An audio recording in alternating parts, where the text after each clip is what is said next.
नमस्ते, आप सबका एक बार फिर हार्दिक स्वागत है। आज हम हिंदी के व्यंग्य सम्राट हरिशंकर परसाई जी की जो रचना है, व्यंग्य रचना निंदा रस, उसके आधार पर जो भी क्वेश्चंस एंड आंसर्स हैं उस पर डिस्कशन करेंगे। पहले उस व्यंग्य रचना को मन लगाकर पढ़िए, उसके बाद उसके हिंदी और मलयालम वर्जन को सुनिए और फिर बाद में क्वेश्चन आंसर डिस्कशन की ओर आएँ। क ने आते ही लेखक से क्या झूठ बोला। क एक निर्दोष मिथ्यावादी था। निर्दोष मिथ्यावादी कौन होता है? जो बिना मतलब झूठ बोलता है, कोई खास कारण नहीं चाहिए उसे, बस यूं ही झूठ बोलता है, बिन बात झूठ बोलता था। उसने आते ही लेखक से झूठ बोला कि वो अभी अभी शहर पहुंचा है और आते ही सबसे पहले वो लेखक से मिलने पहुंच गया। तो इसने ये झूठ बोला कि मैं अभी शहर पहुंचा ही हूँ और सबसे पहले मैं तुमसे मिलने आया हूँ, जबकि वो एक दिन पहले ही पहुंच गया था। ईर्ष्या द्वेष से प्रेरित निंदा करने वाले को कोई दंड देने की ज़रूरत नहीं है। क्यों? ईर्ष्या द्वेष से प्रेरित होकर जो निंदा करते हैं उन्हें कोई खास दंड हमारी तरफ से देने की ज़रूरत नहीं है। क्यों? ईर्ष्या द्वेष से प्रेरित निंदक व्यक्ति को दंड देने की आवश्यकता नहीं है, क्योंकि वह निंदा की जलन में स्वयं पीड़ित रहते हुए निरंतर तड़पता रहता है। वह अपनी अयोग्यताओं एवं असमर्थताओं के कारण सदैव दुखी रहता है और दूसरों की सुख समृद्धि एवं प्रगति को देखकर जलता रहता है, जो स्वयं एक दंड के समान होता है। उसके लिए वही एक दंड है कि वो जल रहा है। उसे इतनी ईर्ष्या होती है, जब कोई और उन्नति करता है, प्रगति करता है, तो ये अपने आप जलता रहता है। तो इसलिए इसे कोई खास दंड देने की ज़रूरत नहीं है। बिना किसी बैर एवं द्वेष से दूसरों की निंदा करने वालों को लेखक क्या नाम देते हैं? बिना किसी बैर एवं द्वेष से दूसरों की निंदा करने वालों को लेखक मिशनरी निंदक नाम देते हैं। वे नितांत निष्पक्षता से 24 घंटे पवित्र भाव से निंदा कर्म में लगे रहते हैं। तो ऐसे निंदकों को उन्होंने मिशनरी निंदक नाम दिया है। निंदा सबद रसाल, यह किसका कथन है? भक्त कवि सूरदास जी ने निंदा से उत्पन्न आनंद को ध्यान में रखते हुए निंदा सबद रसाल कहा है। अच्छा, देवताओं को क्यों मनुष्य से ईर्ष्या होती है?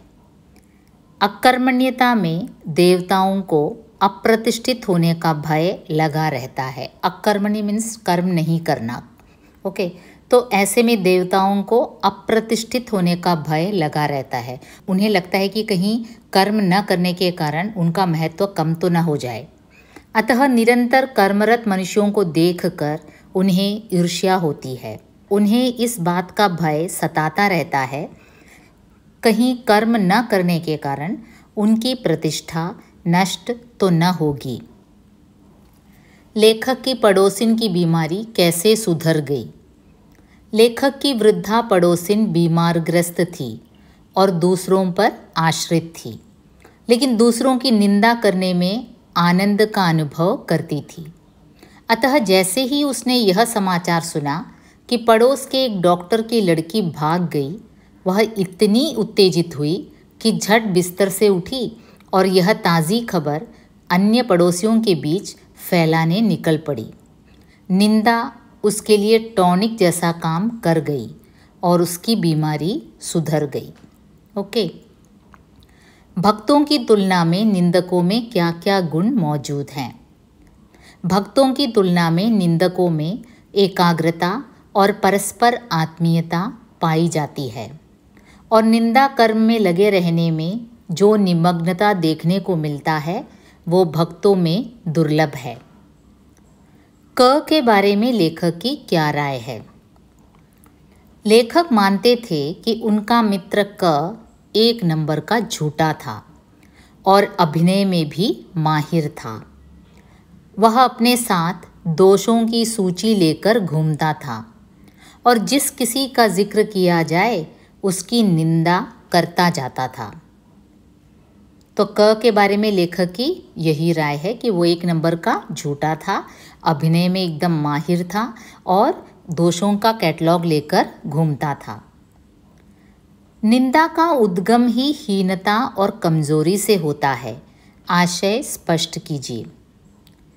जिस व्यक्ति के मन में हीन भावना होती है और जो अकर्मण्य होते हैं वे ही निंदा कर्म में व्याप्त होते हैं। जिनके मन में हीन भावना होती है यानी जो इन्फीरियोरिटी कॉम्प्लेक्स के कारण परेशान हैं वे ही निंदा जैसे निंदनीय कर्म में लग जाते हैं। ज्यों ज्यों कर्म क्षीण होता जाता है त्यों त्यों निंदा की प्रवृत्ति बढ़ती जाती है।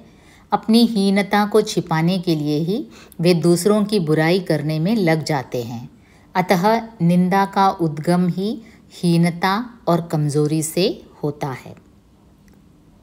ज्यों ज्यों कर्म क्षीण होता जाता है त्यों त्यों निंदा की प्रवृत्ति बढ़ती जाती है। क्यों? एक ही क्वेश्चन है, दो तरीके से पूछा जा सकता है। जिस व्यक्ति के मन में हीन भावना होती है और जो अकर्मण्य होते हैं वे ही निंदा कर्म में व्याप्त होते हैं। ज्यों ज्यों कर्म क्षीण होता जाता है त्यों त्यों निंदा की प्रवृत्ति बढ़ती जाती है। अपनी हीनता को छिपाने के लिए वे दूसरों की बुराई करने में लग जाते हैं। निंदा का ऐसा ही भेदनाशक अंधेरा होता है, आशय स्पष्ट कीजिए। निंदा करने वाले व्यक्ति के समान ही उसे सुनने एवं प्रोत्साहन देने वाले लोग भी वास्तव में दोषी होते हैं। निंदा रस में भाव विभोर होकर वे मानो निंदा रूपी अंधकार में एक हो जाते हैं। दोनों किसी दूसरे की बुराई करते वक्त जिस स्वर्गीय आनंद का अनुभव करते हैं वह उन दोनों के भेद को मिटा देता है। तभी कहा जाता है कि निंदा का ऐसा ही भेदनाशक अंधेरा होता है। जैसे अंधेरे में कुछ दिखाई नहीं देता, सब एकाकार हो जाता है, वैसे ही निंदा करने वाला और उसका आस्वादन करके सुनने वाला दोनों का भेद मिट जाता है। इसलिए लेखक ने कहा है कि निंदा एक भेदनाशक अंधेरा होता है। निर्दोष मिथ्यावादी से परसाई जी का क्या मतलब है? निर्दोष मिथ्यावादी यानी जो बेवजह बेमतलब झूठ बोले, बिना किसी कारण बिना किसी मतलब के झूठ बोले। वे प्रकृति के वशीभूत होकर बड़ी सहजता से स्वाभाविक रूप से झूठ बोलते हैं। अपनी आदत के वशीभूत होकर वे झूठ बोलते हैं और उनके मुख से झूठ निष्प्रयास निकलता है। एकदम सहज नेचुरल रूप से उनके मुंह से झूठ निकलता है, बिना किसी कारण बिना किसी वजह के। अगर भावनाओं के कांटे होते तो लेखक को गले से मिलने पर क को कैसे अनुभव होता? अगर भावनाओं के कांटे होते तो लेखक को गले से मिलने पर क को अनुभव होता कि वो अपने मित्र से नहीं बल्कि नागफनी को गले लगा रहा हो। नागफनी के कांटों का एहसास उसे ज़रूर होता, क्योंकि लेखक के मन में अपने मित्र के प्रति द्वेष भाव था। मात्र दिखावे के लिए औपचारिकतावश वे आलिंगनबद्ध हुए। तो इसलिए लेखक कहते हैं कि अगर भावनाओं के कांटे होते तो मेरे मित्र क को पता चल जाता कि वो मुझसे नहीं बल्कि नागफनी से गले लगा रहा है। ईर्ष्या द्वेष से पीड़ित निंदक कैसे होते हैं? निंदकों की एक प्रकार ऐसी भी होती है जो ईर्ष्या द्वेष से पीड़ित होते हैं। वह अपनी अयोग्यताओं एवं असमर्थताओं के कारण सदैव दुखी रहते हैं और दूसरों की सुख समृद्धि एवं प्रगति को देखकर उसी प्रकार बड़बड़ाते रहते हैं जिस प्रकार चंद्रमा को देखकर कोई कुत्ता पूरी रात भौंकता रहे। लेखक के अनुसार ईर्ष्या द्वेष से पीड़ित निंदा करने वाले व्यक्ति की स्थिति अत्यंत दयनीय हो जाती है। अपनी योग्यताओं एवं सामर्थ्य में वृद्धि करने के स्थान पर वह निरंतर हीन ही बना रहता है और अपने अहम की तुष्टि हेतु सक्षम एवं प्रगतिशील व्यक्तियों की निंदा में ही व्यस्त रहता है। ईर्ष्या द्वेष से प्रेरित निंदक व्यक्ति को दंड देने की आवश्यकता नहीं है, क्योंकि वह निंदा की जलन में स्वयं पीड़ित रहते हुए निरंतर तड़पता रहता है। निंदकों का जो ट्रेड यूनियन है वो निंदा के कारोबार को किस प्रकार आगे बढ़ाते हैं। आगे परसाई जी ये भी कहते हैं कि आज ट्रेड यूनियनों का ज़माना है। हर छोटी बड़ी कंपनी अथवा संस्था में काम करने वाले सभी वर्गों के लोगों ने अपने अधिकारों और हितों की रक्षा के लिए लड़ने हेतु अपने अपने संघ अथवा यूनियन बना लिए हैं। इसीलिए निंदकों ने भी अपने निंदा के कारोबार को बढ़ाने के लिए अपने अपने संघ बना लिए हैं। संघ के सदस्य अपने कार्यों को बड़ी लगन और निष्ठा से संपन्न करते हैं। ये यहाँ वहाँ से निंदा करने हेतु छोटी बड़ी खबरें जुटाकर अपने संघ के अध्यक्ष अर्थात मुख्य निंदक को लाकर देते हैं। ये खबरें एक प्रकार से निंदा के कारोबार के लिए कच्चे माल के समान होती हैं। अब संघ प्रमुख उन खबरों में नमक मिर्च लगाकर उन्हें पक्के माल में इस प्रकार परिवर्तित करता है कि निंदास्पद लोगों को उसमें ऐसा रस मिलता है कि वे काफ़ी आनंद ले लेकर उन्हें सुनने सुनाने लगते हैं। जब कच्चे माल से पक्का माल तैयार हो जाता है तो संघ का मुखिया उसे अपने उन सदस्यों को उस निंदा के पक्के माल को सारे संसार में फैलाने के लिए बांट देता है। लेखक यहाँ व्यंग्य करता हुआ कहता है कि संघ का मुखिया यह सब कार्य समाज के अधिकांश लोगों के कल्याण के लिए करता है। समाज के अधिकांश सदस्य निंदास्पद हैं और उन्हें दूसरों की निंदा करने और सुनने में परम सुख प्राप्त होता है। उन्हें यह परम सुख प्रदान करने के लिए ही निंदक संघ का मुखिया इस पुनीत कार्य को संपन्न करता है। मिशनरी निंदक से लेखक का क्या अभिप्राय है?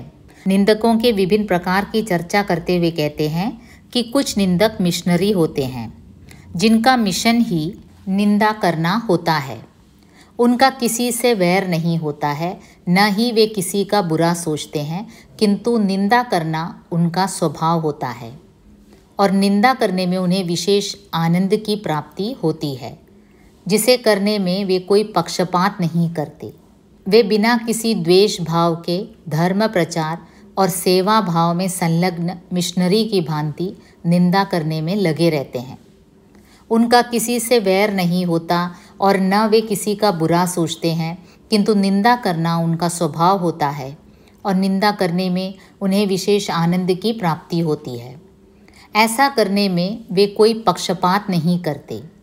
ऐसे निंदक प्रसंग आने पर वे अपने पिता की निंदा भी उसी आनंद के साथ करते हैं जिस आनंद के साथ अन्य लोग अपने दुश्मनों की करते हैं। निंदकों की तुलना ईश्वर भक्तों से लेखक ने कैसे की है? निंदा में लेखक गुण भी खोज निकालते हैं। वे कहते हैं कि निंदा में अद्भुत गुण भी है। दो चार लोग एक जगह बैठकर निंदा करने में इतने तल्लीन हो जाते हैं जैसे कुछ भक्तगण ईश्वर भक्ति में तल्लीन होते हैं। निंदा करने में उन्हें वही आनंद प्राप्त होता है जो ईश्वर का भजन करने वाले भक्तों को मिलता है। निंदकों का मन निंदा करने में जितना अधिक एकाग्र होता है, आपस में उतना अधिक अपनापन, उतनी एकाग्रता और तन्मयता भक्तों में भी मिलना कठिन होता है। इसलिए संतों ने भी निंदकों को अपने पास रखने की सलाह दी है। तो इस प्रकार निंदा के अद्भुत गुण हुए तल्लीनता, एकाग्रता, अपनापन और तन्मयता, जो भक्तों में भी दुर्लभ है। निंदा रस पाठ का सारांश अपने शब्दों में लिखिए। ऐसे टाइप क्वेश्चन। हिंदी साहित्य के व्यंग्य सम्राट हरिशंकर परसाई जी ने निंदा रस नामक निबंध में निंदा से प्राप्त होने वाले रस पर तीखा व्यंग्य किया है। जिंदगी में कई बार ऐसा होता है कि आपके परिचित आपके पीठ पीछे आपकी जमकर निंदा करते हैं, लेकिन आपसे मिलते ही प्यार से ऐसे गले मिलते हैं मानो आपके प्रति उनके मन में अपार श्रद्धा की भावना हो। अपने एक मित्र का जिक्र करते हुए वे कहते हैं कि एक दिन सुबह वे चाय पीकर अखबार पढ़ रहे थे तो उनके मित्र कई महीने बाद तूफान की तरह कमरे में आए और चक्रवात की तरह उनको अपनी बाहों में उसी प्रकार जकड़ लिया जिस प्रकार धृतराष्ट्र ने भीम को जकड़ा था। अपने पुत्रों की मृत्यु का बदला लेने के लिए भीम के पुतले को अपनी भुजाओं में जकड़कर चकनाचूर कर दिया था धृतराष्ट्र ने। लेखक कहते हैं कि अपने उस मित्र से मैं प्रेम से गले नहीं मिला। जब मित्र उनसे गले मिला तो उन्होंने अपने शरीर से अपने मन को चुपचाप अलग कर दिया था और अचेतन शरीर को उसकी बाहों में सौंप दिया था। लेखक के मन में उस मित्र के प्रति सद्भाव नहीं था। मन में व्याप्त द्वेष या रोष अदृश्य होता है, परंतु यदि कहीं भावनाओं के कांटे होते तो उस मित्र को पता चलता कि वह नागफनी को कलेजे से चिपकाए खड़ा है।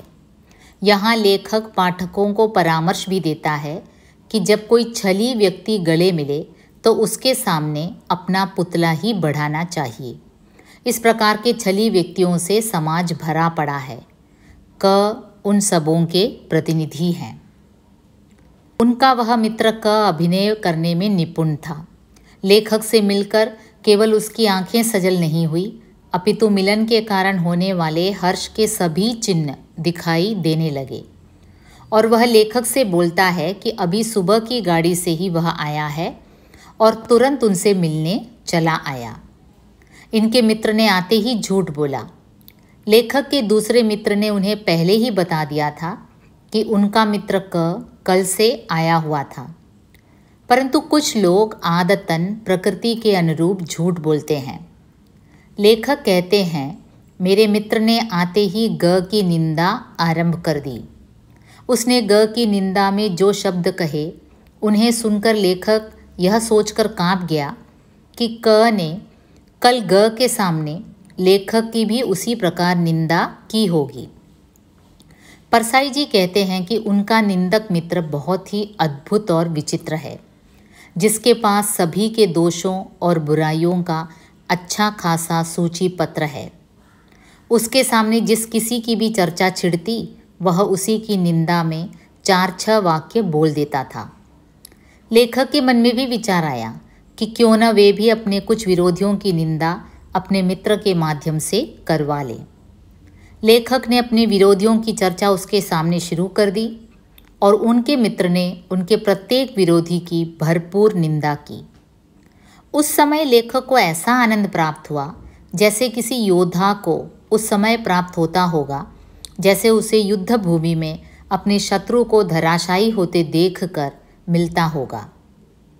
लेखक कहते हैं कि उनके निंदक मित्र जब तक अपने विरोधियों की निंदा करता रहा तब तक उसका व्यवहार उन्हें उचित नहीं लगा, लेकिन जब उसने उनके विरोधियों की निंदा शुरू की तब उसके प्रति वे विनम्र हो गए, क्योंकि दोनों की भावनाएं समान हो गई थी और स्वाभाविक भेदभाव भी समाप्त हो गया था, क्योंकि ये भेद दोष रूपी अंधकार में दिखाई नहीं देते और स्वच्छ आचरण रूपी दिन में स्पष्ट हो जाते हैं। जब वह विदा हुआ तो उन दोनों को बड़ी शांति और तुष्टि थी। निंदा में लेखक गुण भी खोज निकालते हैं। वे कहते हैं कि निंदा में अद्भुत गुण भी है। 2-4 लोग एक जगह बैठकर निंदा करने में इतने तल्लीन हो जाते हैं जैसे कुछ भक्तगण ईश्वर भक्ति में तल्लीन होते हैं। निंदा करने में उन्हें वही आनंद प्राप्त होता है जो ईश्वर का भजन करने वाले भक्तों को मिलता है।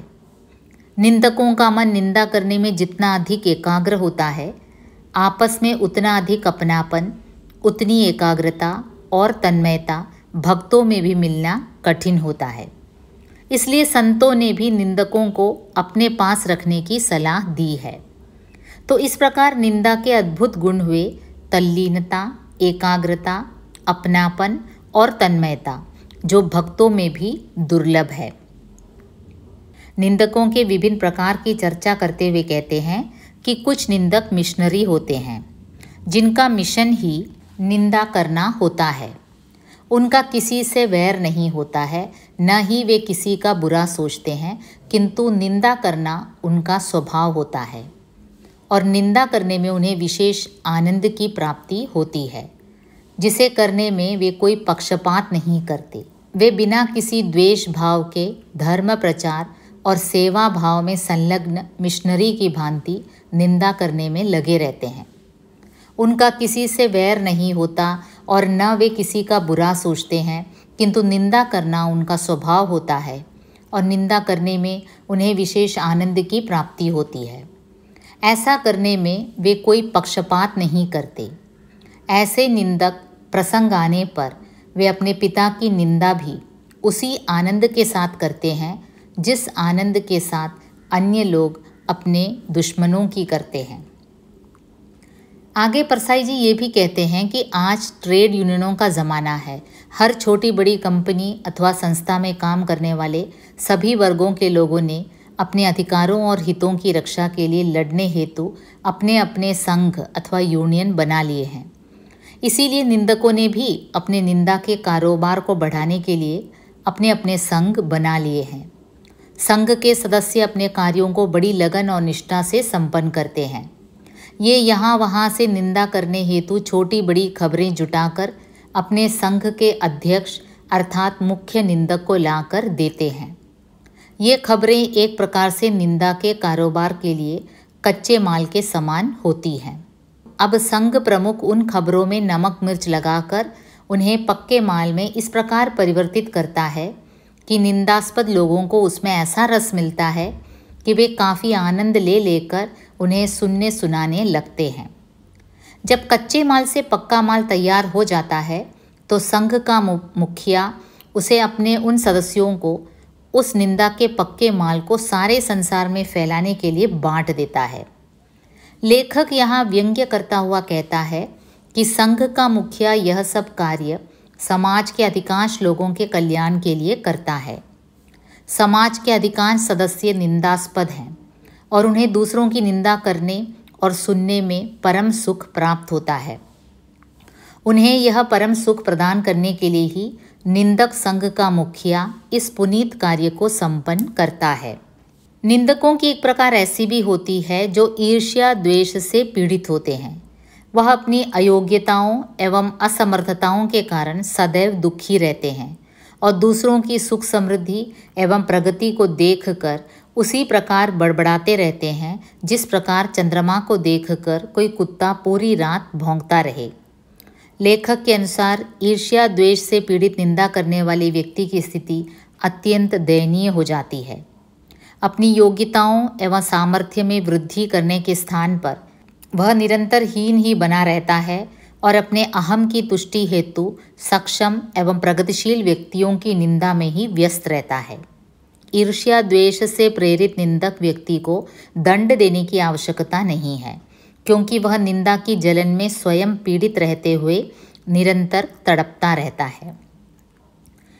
निंदा की उत्पत्ति पर गहनता एवं गंभीरता पूर्वक विचार करते हुए लेखक कहते हैं कि जैसे जैसे व्यक्ति कर्महीन होता जाता है वैसे वैसे उसमें निंदा की प्रवृत्ति बढ़ती जाती है।